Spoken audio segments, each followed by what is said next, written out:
All right. Hello, everyone. Welcome to today's Adult CLL Chapter event brought to you by HealthTree Community for CLL Program. My name is Megan Heaps. I'm the CLL Program Manager at the HealthTree Foundation. I'm very grateful to have each of you here today and for your support in building the CLL community. I'd like to let you know that today's session will be recorded, and the recording, along with any resources we discussed today, will be sent via email to all registrants within 48 hours after the event has concluded. We'll start with a brief Zoom meeting tutorial for those that are new to the platform. We would love for all of you to turn on and keep your cameras on if you feel comfortable. Doing so helps us create a stronger sense of community. You can see on the slide how to turn on your camera. At the bottom of your screen, you should see the microphone and camera buttons. You can click the video icon that says Start Video in order to turn your camera on. With that being said, if you're not comfortable being recorded, you're not required to keep your camera on. Your microphone should currently be off and will be kept off by our team throughout the presentation. During the group discussion, you are welcome to unmute yourself once you are called upon. If you have any questions or comments for us or our speaker throughout their presentation, please click the chat icon and type them in the chat box. If you're using a mobile device or a tablet, click the three-dot icon that says More and then Chat in order to access the chat box. And lastly, if you prefer to verbally ask a question or make a comment directly to our speaker during the discussion time at the end, we encourage you to do so. If you're using a laptop or desktop computer, click Reactions near the bottom of your screen and then click Raise Hand.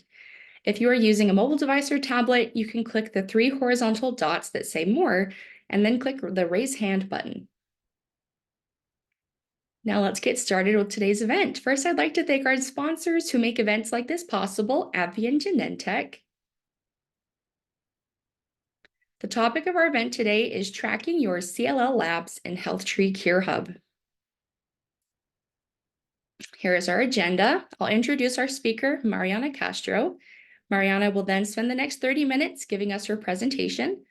After the presentation, we will open it up for your questions and comments. So let me take a moment to introduce our speaker, Mariana Castro. Mariana is an international medical graduate and a HealthTree CLL navigator who assists CLL patients in understanding the important information from their clinical records and keeping track of them in Cure Hub. She is currently a clinical research trainee at Harvard Medical School. She advocates for promoting a healthy and balanced lifestyle and actively engages in activities such as practicing yoga, instructing Pilates, and playing padel in her spare time. She also cherishes moments spent with her family and beloved dogs. So with that, I'm going to turn it over to Mariana. Hello, everyone. Thank you very much, Megan, for the introduction. Let me share my screen here.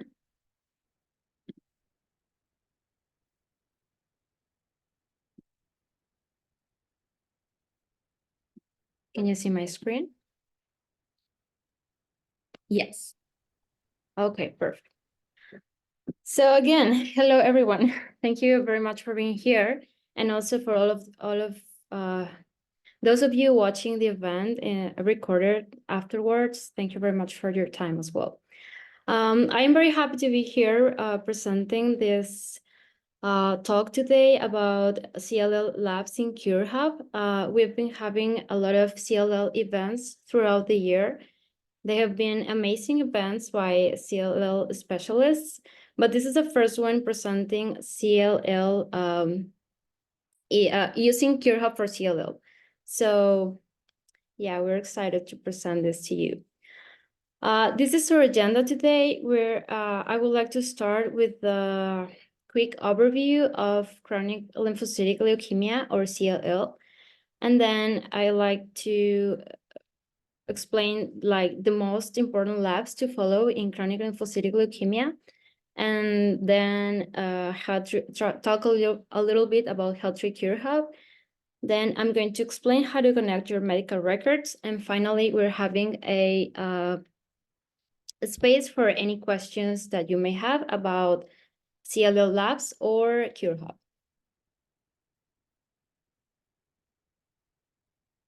So a quick announcement here. As I mentioned, I'm going to give just a broad explanation about CLL. But if you wish to learn a little more deep about CLL, I invite you and encourage you to visit HealthTree University, this amazing platform that has, I think now it's more than 60 videos about CLL, and they're produced by HealthTree and in collaboration with amazing CLL specialists. They present the most important topics about CLL, the definitions, things about treatment, and a lot of topics of CLL in a very simple language. And there are pretty short videos that you can learn a lot. At the end, you're going to receive a copy of these slides, and you can find the link here at the bottom. So, chronic lymphocytic leukemia, or CLL, is a mature B-cell neoplasm characterized by a progressive accumulation of monoclonal B lymphocytes. I know this is a hard definition. It's kind of technical, but I wanted to keep it because sometimes when you are reading about or trying to learn about the disease, you might find these terms. So I wanted to break them down for you here. So whenever you hear about mature B cells or B lymphocytes, it's the same thing, and it's referring to a type of white blood cell, which means the immune system cells. And then neoplasm basically means tumor, means any abnormal growth of tissue, also called tumor or cancer. And then whenever you hear monoclonal, it means that a diseased cell originates a lot of copies of itself, and it's most of the time, or actually all the time, they lose their ability to die, and then they proliferate without control. So they start accumulating in tissues and different sites, and then they start causing problems. So monoclonal is that feature of having coming from the same copy of diseased cell and not having control for when proliferating. So let me tell you the story here. In short, we would say that CLL is a type of blood cancer affecting the immune cells. And the story is that there is our bones. Inside the bones, there is this soft tissue that is called bone marrow. And then in the bone marrow, there are produced basically all of the blood cells. They all come from one single cell called hematopoietic stem cell. You might have heard about the stem cell transplant. So every blood cell comes from these cells. And by any means, I want you to learn this diagram here. I just want you to picture every cell that comes from the same cell in the bone marrow and what can happen if some of these cells have some uncontrolled production, like in leukemia. So in this case, it's the B cells that are overgrowing, and then they crowd out the rest of the cells in the bone marrow. And then there is maybe can be not enough production of red blood cells, or maybe platelets, or maybe the B cells itself do not function as they should. So B cells eventually produce antibodies, which are the proteins that help our system fight infections. And they are intrinsically diseased. I mean, there are a lot of B cells, but they don't work properly. So they don't produce the antibodies that they should, and people might be susceptible to infection. Most patients with chronic lymphocytic leukemia have no symptoms. Actually, in many cases, the diagnosis is made after somebody underwent some blood work for some other reason, and they find out that they have lymphocytes abnormalities. So most patients will not have symptoms. Maybe that's the case of some of you here.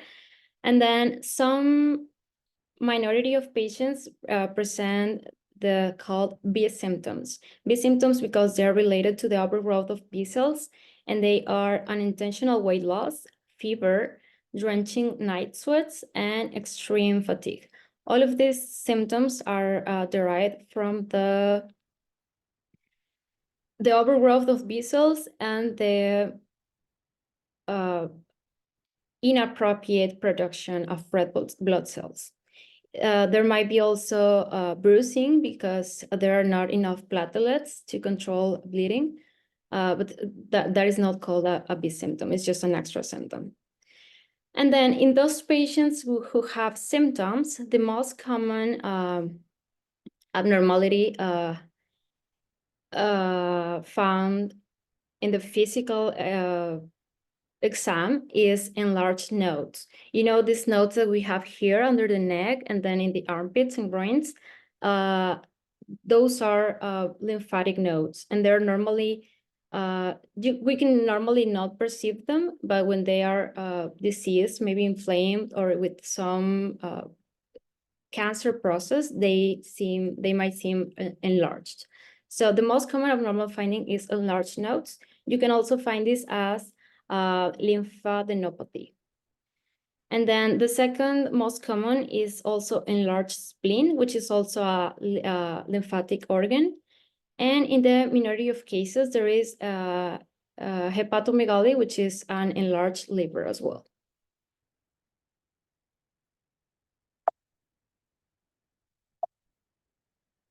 Sorry.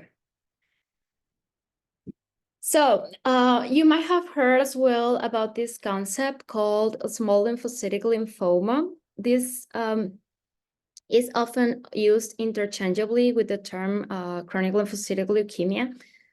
It's basically, they're almost the same condition. They basically the same biologic condition. I mean, the disease cell is the same, and then it almost always is treated in the same way, but the name depends on where the cancer cells are more predominantly found.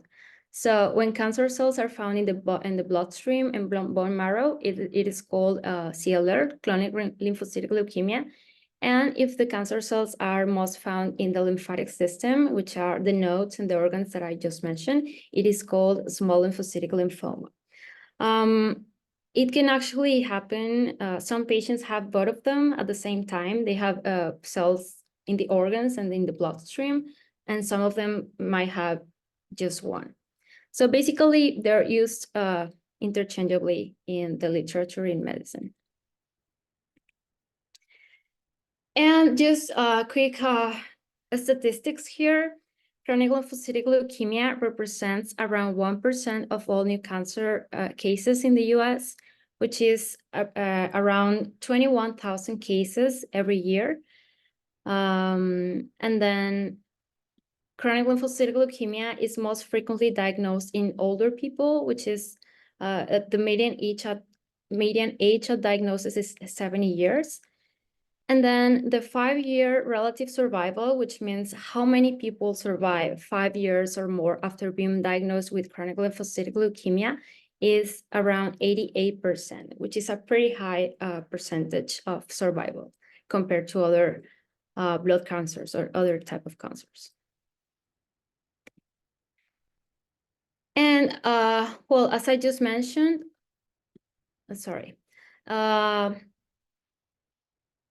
CLL may not cause any symptoms to some patients. So in that case, treatment is actually not required.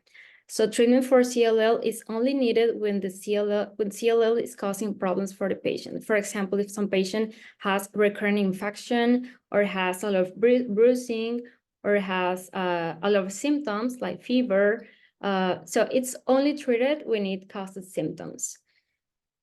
Approximately 1/3 of patients need treatment right away when they're diagnosed. 1/3 of patients might never need treatment. They just know they have leukemia and they're observed throughout time, and that is it. They would never require any treatment.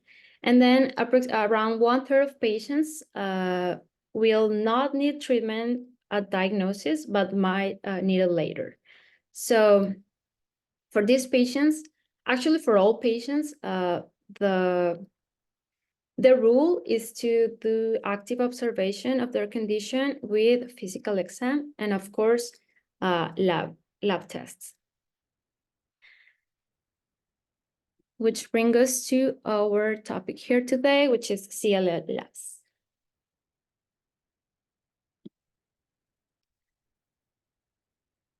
So again, this diagram of the blood cell, of all the blood cells. This might sound pretty simple or basic, but the complete blood count, this study that we undergo most of the time for any reason, maybe just for routine, it does give us a lot of information regarding CLL and actually regarding every blood cancer. So whenever you see a complete blood count, you'll see hemoglobin, leukocytes with every specific type of lymphocytes, and platelets. Actually, hemoglobin is not a cell. I mean, the specific cell is red blood cells or erythrocytes. But in the complete blood count, we often see hemoglobin, just to have an idea of the amount of red blood cells. So hemoglobin is a protein.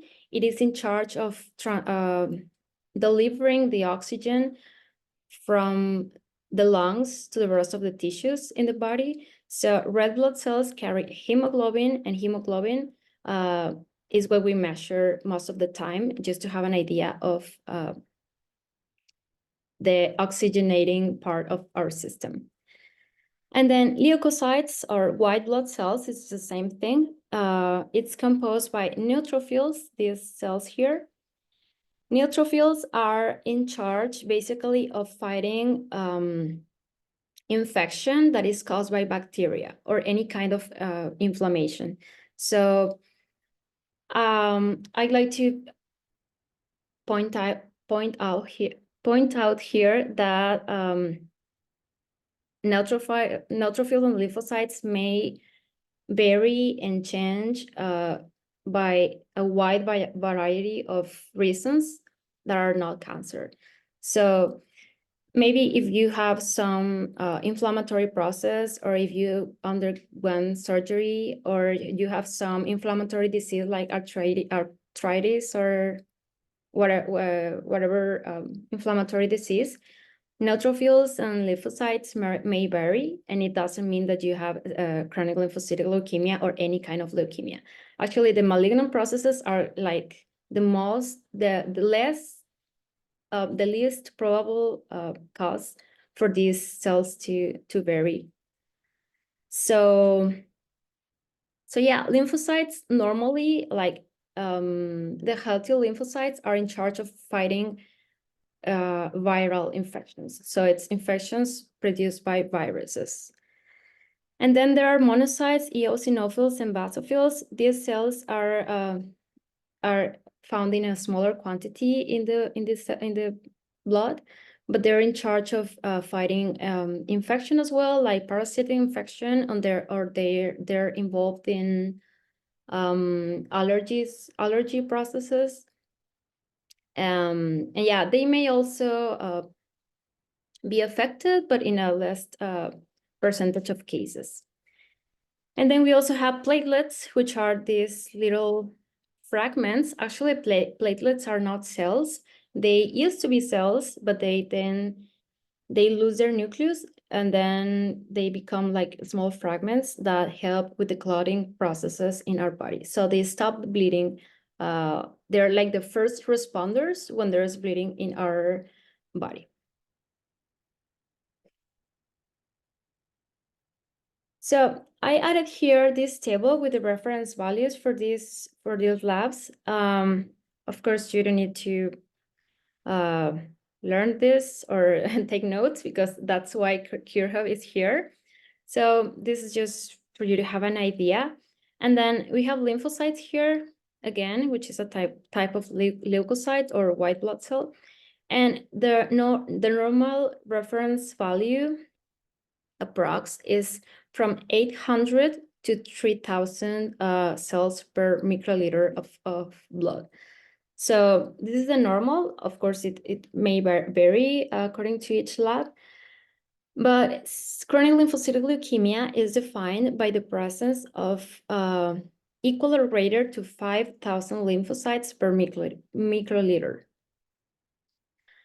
So that's the first, actually, that's the hallmark of diagnosis, equal or greater than 5,000 lymphocytes per microliter. And then, now that we revised the components of the complete blood count, I would like to show you how you would look these labs in your HealthTree CureHub account. So when you log in, well, I'm going to show you later how to connect records, but once that you are in the page, this is exactly the way that you'll see them. Actually, this is a simulated patient. So two things to point out on this slide. Here, oh, sorry. Yeah, here in the corner, there is these little boxes. And then if you click on this show all box, it will appear this, well, it will appear as a drop down here. And you can, at the beginning, you can select the range of dates that you want to see in your profile. So you can show all your values and you can see your last 5-year values or your 6 months. It's up to you. Of course, it will also depend on how the dates that you have in your records and the records that you connected. So, but you have the options here to filter just in case you want to see the most recent or all of them. And then also the second thing to point out is that there is, as you can see here, there's this little chart in black and there's the little table on the side. So this is the views that are available for you. The little chart is this. This is a chart view. So you're gonna see these charts showing each of these dots represents one specific date in which these labs were taken. So you can see trends actually. If you look at the first side, you see the trend of the hemoglobin, for example. Here it drops down and then it comes back up. And then the number you see here at the end is the most recent lab that you have in your profile. So in this case, it's 14.5 grams per deciliter. That represents this little dot here. And then for leukocytes, we have 21,000 per microliter. So cells per microliter. So that's clearly out of range, and it probably corresponds to a patient with some disease. And then if you click on this little table here, it will change to this view. Here we have the table view. In this one, you can only see leukocytes because I cropped the table, but actually it appears the whole list of labs that you have connected. And I believe the most maybe remarkable feature of this is that you can see the dates here on top. So it's easier if you want to see the dates at the first side, that you have them here.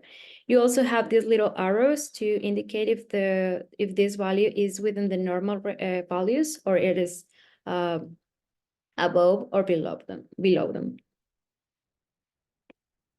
And then the other thing that I wanted to point out here is that, as I mentioned, this last value here represents your last measured value. And as you can see, it gets colored depending on if it's within the normal range or it is above or behind or below. So in this case, 14 grams of hemoglobin is normal, and then 21,000 leukocytes is definitely not normal. So it will be colored in red or orange. And here in this slide, what I want to show you is that when you, as I mentioned, the dots are each specific dot is a date. So if you hover over, well, this is not working because it's just a screenshot, but if you're in the platform and you hover over this little dot here, it will display the actual date in which the lab was taken. So you'll see the date, the value, and then again, the color code if it's normal or abnormal. And the second thing is that, as you can see, this is the same, this is lymphocytes and lymphocytes. What I wanted to show here is that you can see here lymphocytes in blood and then lymphocytes in blood by manual count. So they're basically the same thing, but they cannot be merged in the same graph, in the same chart, because there are different methods to measure this specific lab. So in some facilities, some of your hospitals may use the lymphocytes in blood, and that's it. And then we have a complete chart in that specific section. Or some facilities may also use manual count, or some of them use automatic count. So we know that it is the same lab. So we group them for you here, like lymphocytes, and they're all grouped, but we cannot merge them all together because they're not measured in the same way. So just for you to have that in mind when you're checking your labs. And then, well, as I told you, when you hover over, you can see the dates. But if you actually click on the lab, you're going to see this more detailed chart of the specific lab that you're clicking. In this case, it is lymphocytes in blood. I clicked on this, and then it shows this graph. So this is a slightly more detailed. You can see the dates here in the bottom, and again, the color code. This value was normal because it is in the green area, and then this value is abnormal in the red area. So this is the way that I would suggest that you use CureHub for tracking specifically your complete blood count. Now, you know that your lymphocytes might be elevated if you have a CLL diagnosis. Yes, you know that they're going to be elevated, but you can then track how high they are or how they are affecting the rest of the cells in your blood. For example, the red blood cells or hemoglobin, which is like its representative part, or monocytes or eosinophils, or any blood that you now know that might be affected if the lymphocytes are overgrowing within the bone marrow. In this case of this simulated patient, again, we see that all of these values are normal. The graphs are kind of weird, like the dates, and they're not the same. They don't have the same length, because I don't know, this simulated patient might have labs from some date, but not all of them are from the same date. So it looks like different every chart. And then again, here the eosinophils are grouped in these two methods, are grouped under the same concept, which is eosinophils. And as you can see, all of them are within normal ranges.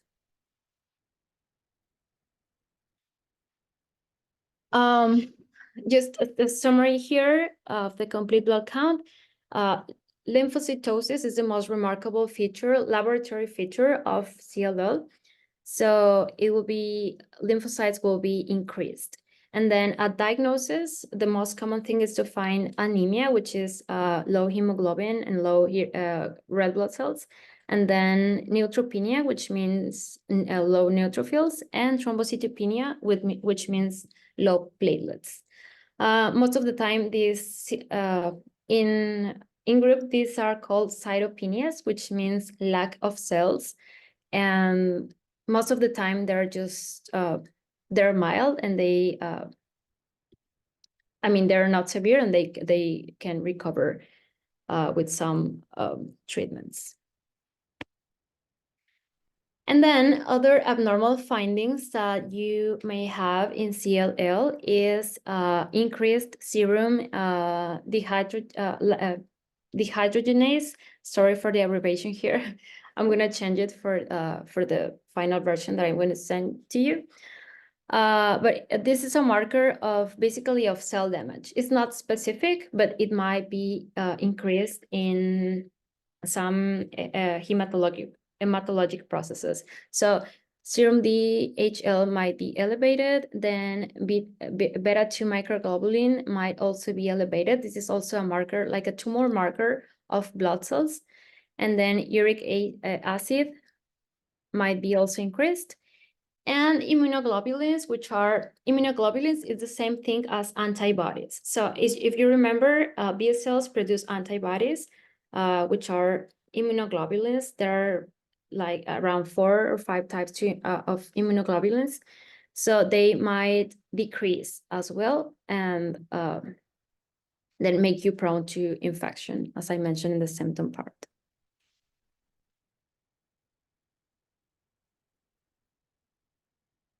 And then regarding CLL genetics. Genetics is another feature that you will find in HealthTree Cure Hub. I'm going to show you a little bit about the platform in a minute. But well, now that once that your doctor knows that you have an increased count of lymphocytes, most of the time they perform these most specific tests on you, which are genetics and molecular tests. The most common are flow cytometry, which is basically a way of knowing these little markers that have the cells kind of characterize the cell. So if I have a lymphocyte, I want to know which marker it has around. So I can like say, oh, this is my initial B cell, and then I have another that is just the same, and then I have another that is the same. So this way is how doctors define the clonality of lymphocytes, which means that they come from the same cancer cell and they are all cancer cells. So flow cytometry is performed, and the most common markers found are CD5, CD19, CD20, and CD23. You might have this in your results, in your genetic results. And there are other markers. This is just like the most common. And then cytogenetics is a way to check on chromosomes, specifically like the shape of chromosomes, to check that they have all their arms complete and that they don't have like some deleted part, or they haven't interchanged some part with some other chromosome. So this is cytogenetics. The most common deletions found in chronic lymphocytic leukemia are deletion 11p, 13p, and 17p. This deletion 17p is also related to a TP53 mutation. TP53 is a gene, and having this gene mutated means that the cells are going to grow a little faster than the normal growth rate. So it might be a little worse prognosis, but currently there are treatments that work the same for people with TP53 mutation or without it. So it was more important before in the past times with more limited treatment resources, but now it's good to know that there is a TP53 mutation, but it's not as defining as for the prognosis of the patient. And then TP53 mutation and any mutations are defined by a test called sequencing. And then these are another mutations that you may find in CLL: IGBH mutation, Notch1, and BCL2. And then the clinical application of these mutations is that, other than prognosis or possible prognosis, is that some of them might have some targeted treatment that works specifically for that mutation. For example, BCL, which is susceptible to be treated with a drug called venetoclax. And then if you connect your records to CureHub and you go to the genetics part, you'll see this image. At the beginning, you'll always see this icon key, and you can find which type of mutation you is according to the drawing. For example, if there is a gene addition, you'll see this drawing. So a gene tetrasomy means that instead of having 2 copies of the same chromosome, you have now 4 copies, and that's abnormal. So a CD mutation, as I mentioned, is just a protein that is attached around the cell. And then a gene deletion will look like this. And then gene translocation is when chromosome interchange their parts. And then gene mutation is just a random change in some gene. And then gene trisomy is when instead of having 2 copies of the same gene of the same chromosome, you have 3 copies. All of these are alterations, and all of this will be shown here in the case that you have those and you connect your records. They're gonna show here, just like this simulated patient. For example, this patient had in December 2021, he underwent this study called FISH, and it's like a more specific test to find chromosomal abnormalities. And then he has 17p deletion. So this is the way that you are going to see them in your profile. And then he underwent flow cytometry in March 2022, and they found a CD19 presence and CD20 presence.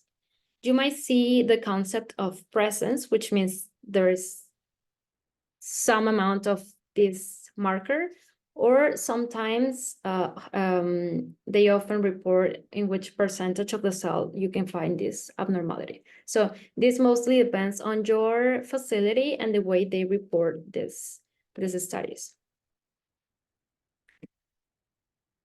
So HealthTree CureHub, we have already seen some of the, like how it looks, how you would look, how you will see your labs in HealthTree CureHub. At the beginning of this talk, there is an amazing video. If you have an opportunity to watch this recording, go back to that video, and it has amazing explanation of the HealthTree CureHub. Here, I just wanted to show you that when you create an account, you go to this dashboard and you have all of these options. You have a diagnosis section, labs section, genetics, treatments, imaging, my team, and then some disease that you can later download. In this talk, we focused on labs and genetics, which I believe is the most that you can take advantage of right now, but we will soon have the treatment section available as well.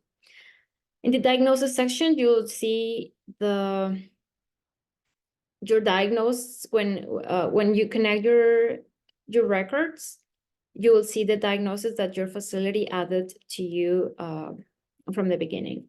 And then you can also add imaging, and you'll be able to see the reports of the imaging that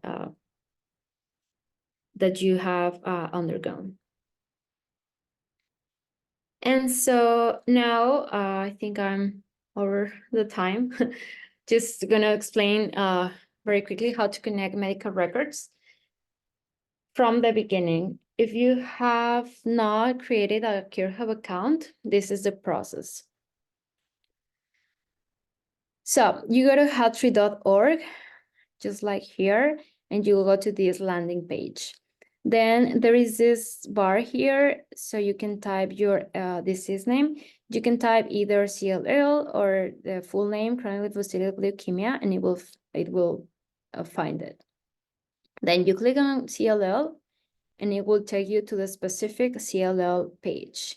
Here you can see that is CLL page, and then you click on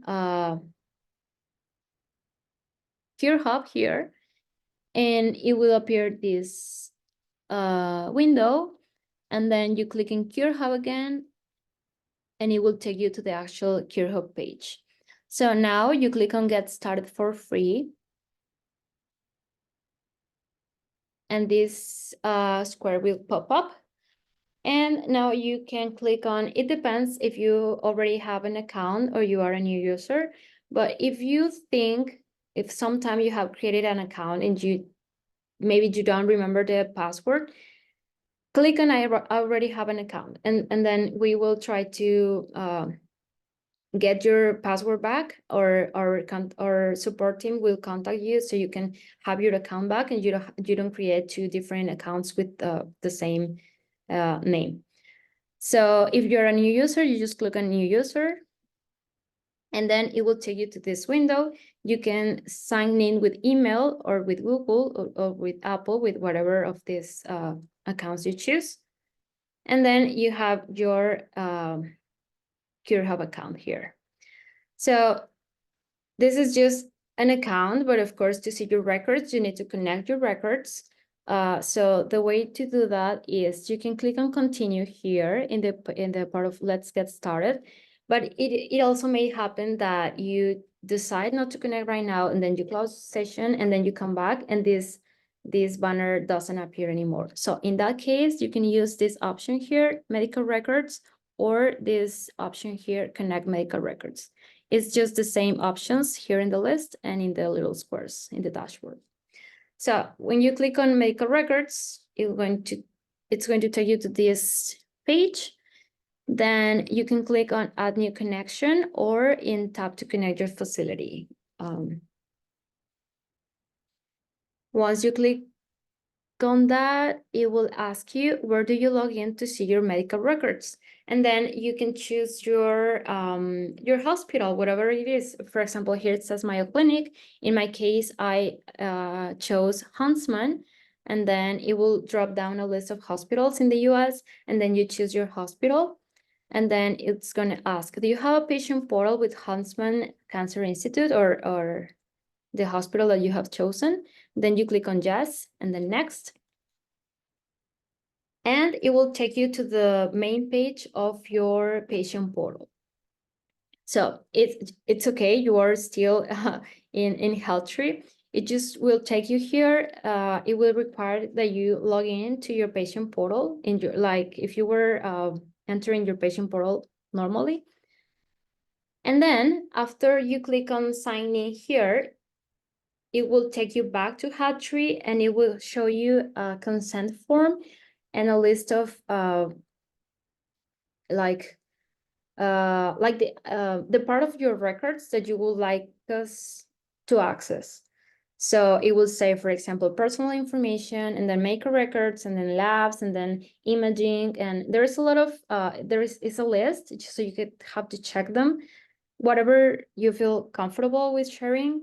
We often suggest that we share the most that you can, so we can make sure that your records are complete. Sometimes if you check some of them and then some of them not, we cannot access some specific notes, or I don't know. I would suggest that you share the most that you're comfortable with. And at the end, it gives you an option to choose for how long you would like to share. I think the most is 1 year. I don't know if it's changing, but yeah, I think it's 1 year. So you can choose 3 months, 6 months, 1 year, or whatever period that you're comfortable with. And then once that you accept the consent form, it will appear this automatic connection here. And this means, yeah, when it says last signed and it says date here, it means that it was just updated. So whenever you see that it's in process, or it's working, or is, yeah, I think it says in process, it means that it is in process. So you won't see any lapse probably, but once that there is a date over here,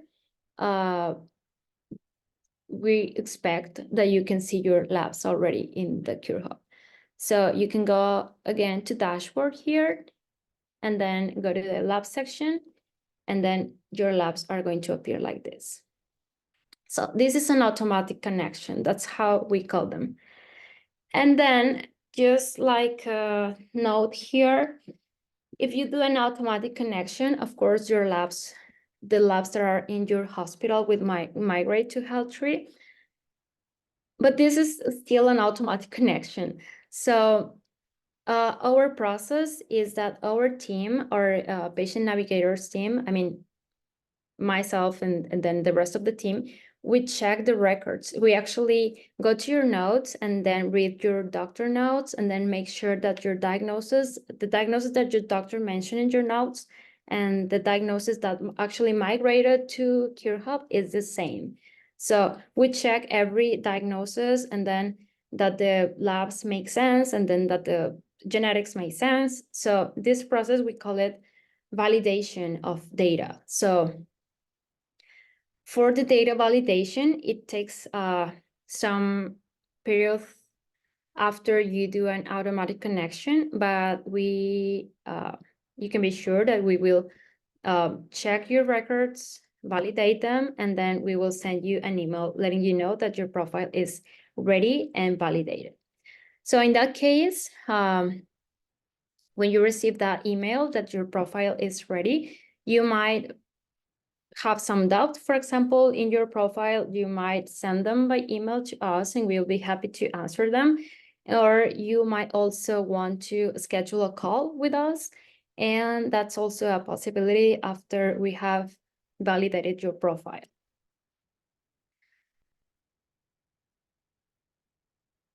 Okay, so I think that's all for my side. Thank you so much, Mariana, for that very insightful presentation. That was wonderful. Thank you. Really appreciate that. And so it's now time for the discussion part of today's event. As a reminder, you can ask a question or make a comment by typing it in the chat box or raising your hand if you'd like to speak. If you raise your hand, then please, I'll go ahead and call on you, then you can unmute yourself. So, Rodrigo, I did get a direct message. Just want to clarify, would you like Mariana to email you for a direct response? What are your thoughts, or just answer? Is it okay for her to answer that here in the chat? Yeah, it's okay to answer it. All right. Awesome. Okay, Mariana. So, Rodrigo. Okay, yeah. Oh, you see it? Okay. Yeah, sorry, I hadn't seen the chat before, but yeah, I see it now. I can read it. Thank you. Okay, sweet.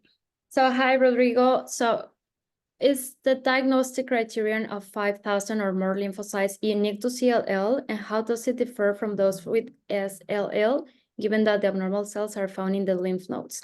This is a great question. I was actually going to mention it and I didn't. So in CLL is the opposite. So in SLL is the opposite. If in CLL we need more than 5,000 lymphocytes for diagnosis, and in SLL, by definition, there have to be less than 5,000 lymphocytes for diagnosis. So because otherwise it will be CLL.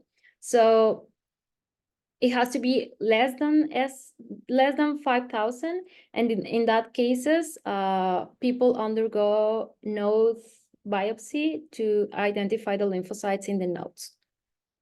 So in terms of labs, yeah, it's less than 5,000, and some other tests have to be done in order to diagnose the small cell lymphoma. So it's relevant in itself. Well, for the diagnosis, just for a matter of saying if it's the nodes affected or it's the blood affected, it is relevant. But most of the CLL specialists agree on this being the same entity. So they're treated the same with the same medication and the same observation. So it doesn't really make a difference if you have the disease in the nodes or in the blood. And then what percentage of cells with the 11p deletion is required for it to have serious health implications? Actually, that's a pretty good 17p is a more, it's like a intermediate risk marker, right, Mariana? Yeah, actually, yeah, but there is no, I haven't, well, I have a data page, Rodrigo, that breaks down how like the efficacy of using treatments versus not treatments for each of the genetic mutations, depending on your type of CLL. So it'll list out by like if you have 11p, if you have 13p or 17p slash TB53. And so I can send that to you. I can send it in directly as well as to the group in the follow-up email. But it will list just kind of like, because 11p from what I've read from specialists and just like the research on the back end is more an intermediate marker. However, like 17p, that's the more aggressive marker. And so if you have 17p, you'll typically need to start treatment sooner. Mariana, correct me if I'm wrong, but where CLL is do you know if, because it originates from one cell, right? And that one cell will replicate. So if one cell has 13p and it replicates itself, then all of the cells are going to have 13p deletion?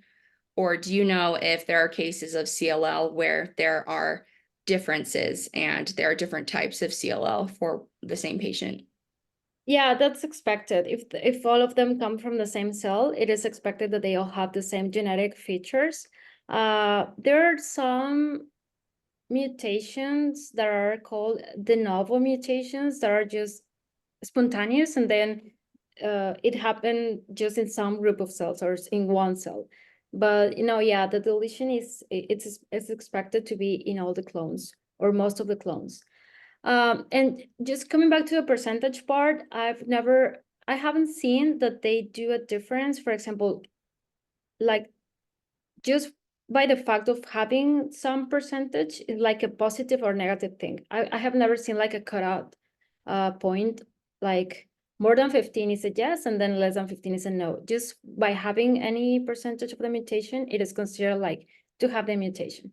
And sometimes they don't have like some like the BCL2 mutation, they have like some treatment implication, but there are some that are just like they don't have some treatment implication really, like having the mutation, like 11p.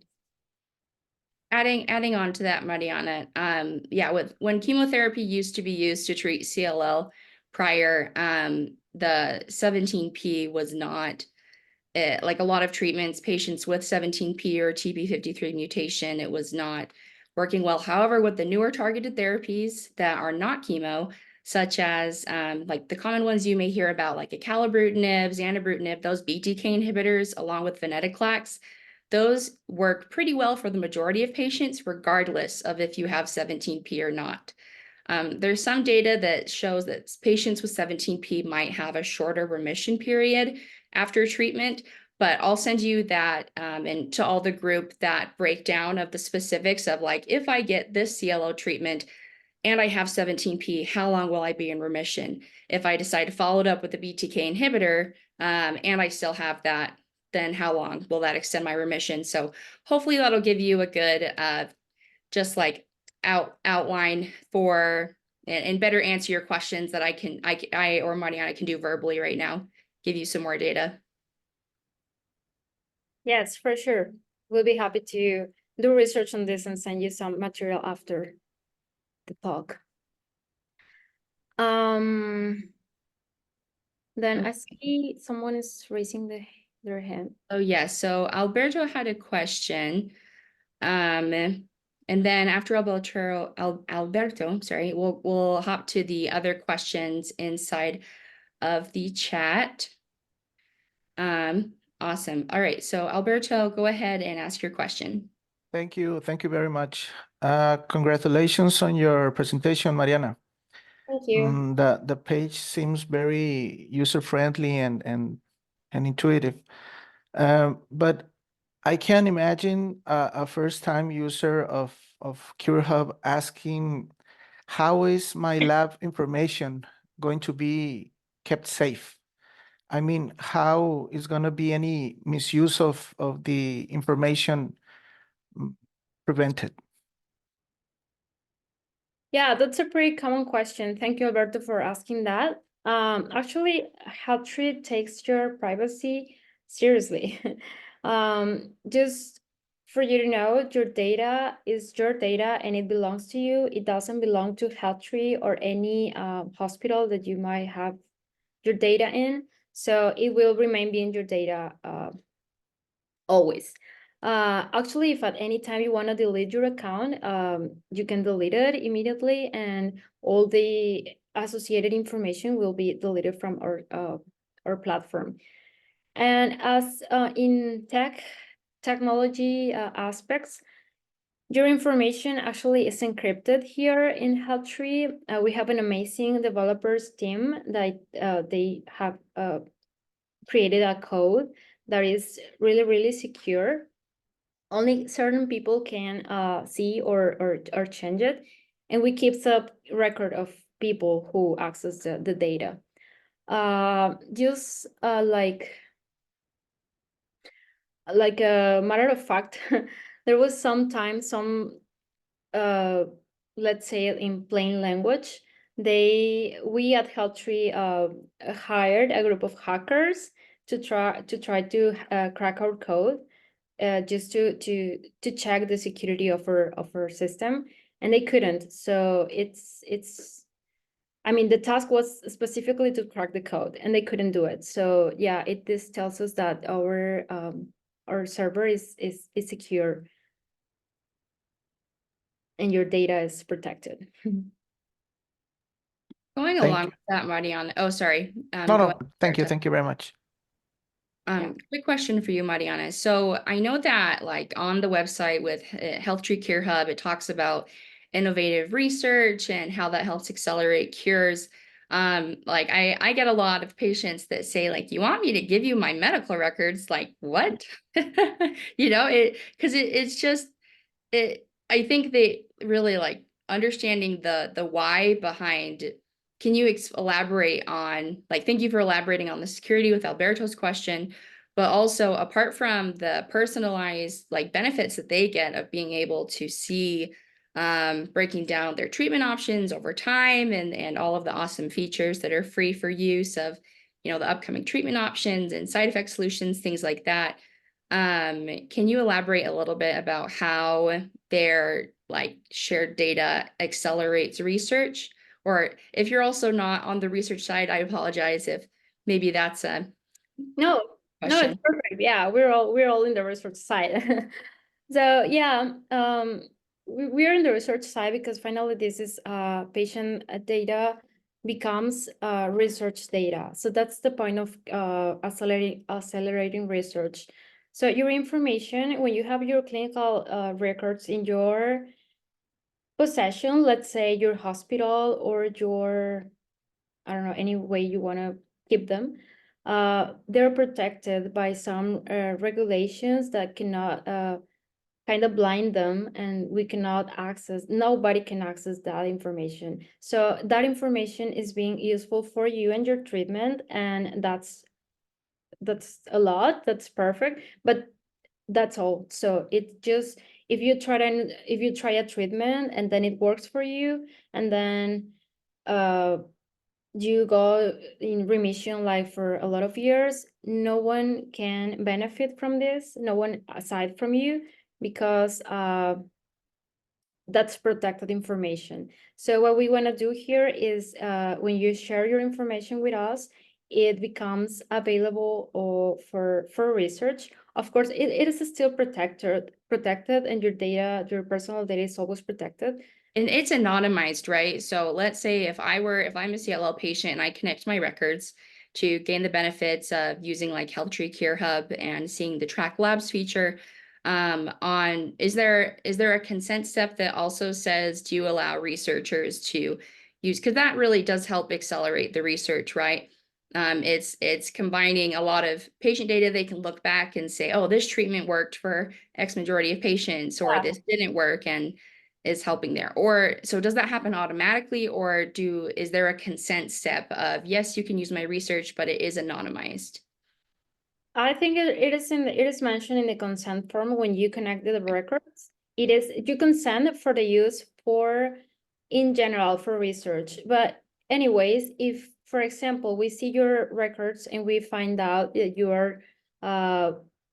you meet inclusion criteria for some, let's not say clinical trial, just some observation study that some hospital is doing, we might reach out to you and tell you that, okay, we're doing this study. Do you want to, I don't know, participate by answering some survey, or I don't know, there's separate consents for every research study. But anyways, at the beginning, there is some general consent that for a consent for us to use the information for research, the data. And yeah, that's basically the use of this. I mean, the application in research is that your data might not help others if it's encrypted in just your hospital.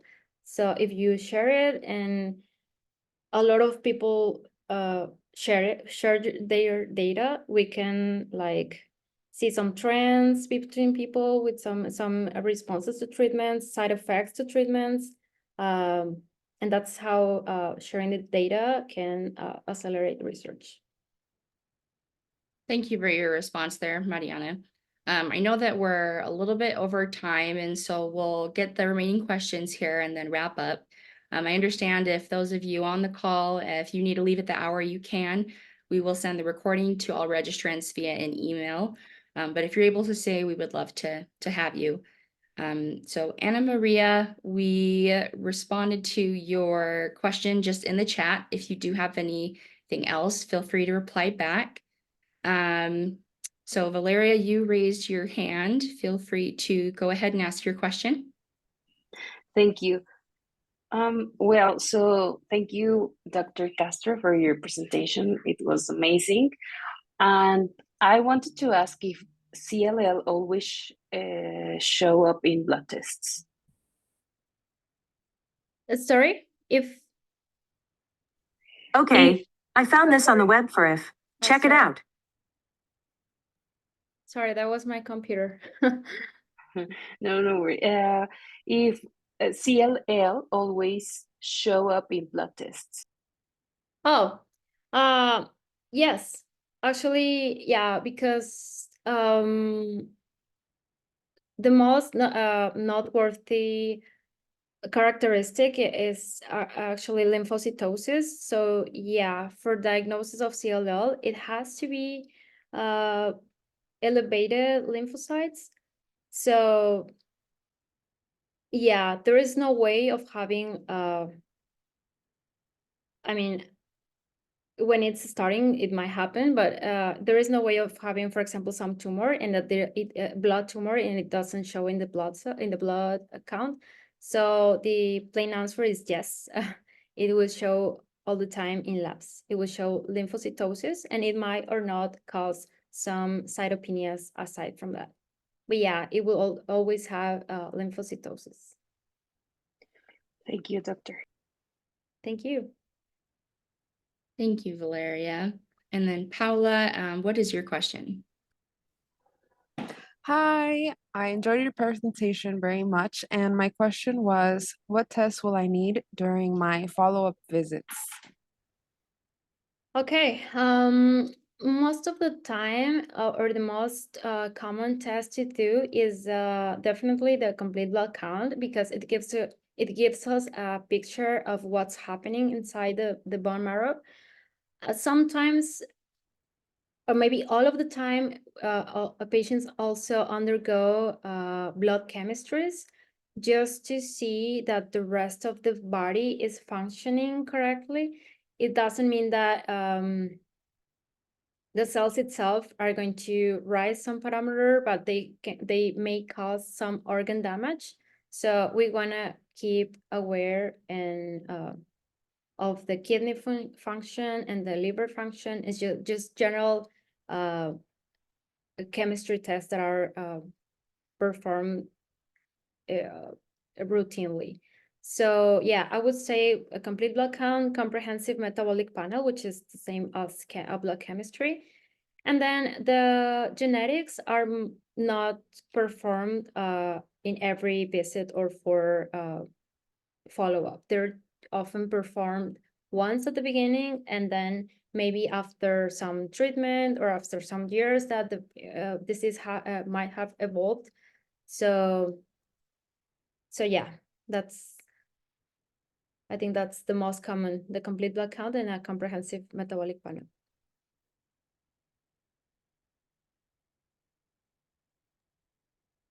Thank you for that answer, Mariana, and thank you for your question, Paula. Wonderful. Okay, I'm gonna go ahead and take over screen sharing. Oh yeah. No worries.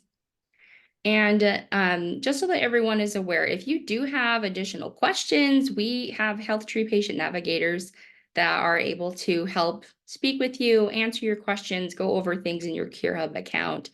And that is just located on the page. We'll include that as well, their contact information inside of the follow-up email.